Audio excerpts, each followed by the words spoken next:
കവിതയുടെ full black ഔട്ടായി. Blood നോക്കിയപ്പോൾ വൈറ്റമിൻ എയുടെ ഡെഫിഷ്യൻസി ഡോക്ടർ പറഞ്ഞു.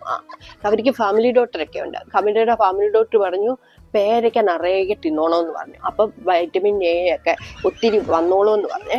അപ്പൊ കവിതയ്ക്ക് പക്ഷെങ്കിൽ പേരയില്ല, പേരയ്ക്കായില്ല, താടകയ്ക്ക് ഇതെല്ലാം ഉണ്ട്. ആ താടകയും അവിടെ വീട്ടിൽ ഉറക്കനും കൂടെ എങ്ങാണ്ട് നിരങ്ങാൻ പോയിക്കോത്തി. അവിടെ BAWL നിരങ്ങാൻ പോയിക്കോ. രാവിലെ എവിടെ പോകുന്നതെന്ന് അറിയത്തില്ല. എന്നും അങ്ങ് നിരക്കവാ. അവൾക്ക് നിരക്കവേ ഉള്ളു. അവളൊരു BAW ഉണ്ട്, അവളും ഉണ്ട്.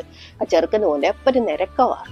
അവനില്ലാത്ത തക്കം നോക്കി ഞാൻ പോയി തോട്ടിയിട്ട് കുത്തി കുറച്ച് പേരയ്ക്ക ഇടാനായിട്ട് പോയതാ. പക്ഷെ പേരയ്ക്ക കുത്തിയിട്ടൊന്നും വരുന്നില്ല. കവിതയ്ക്ക് നീളമില്ലല്ലോ. അവൾക്ക് നീളവും ഉണ്ട്, എല്ലാം ഉണ്ട്. പക്ഷെ കവിതയ്ക്ക് നീളവും ഇല്ല. അപ്പൊ കവിത പിന്നെങ്കിൽ എൻ്റെ അച്ചാച്ചൻ പറഞ്ഞിട്ടുണ്ട് പരിശ്രമം ചെയ്യുവൻ എന്തിനേയും വശത്തിലാക്കാണ്. അപ്പൊ കവിത മൂടോടെ വെട്ടി ആ പേരങ്ങിട്ടു. അങ്ങനെ ഒത്തിരി പേരയ്ക്ക് കവിതയ്ക്ക് കിട്ടിയിട്ടുണ്ട്.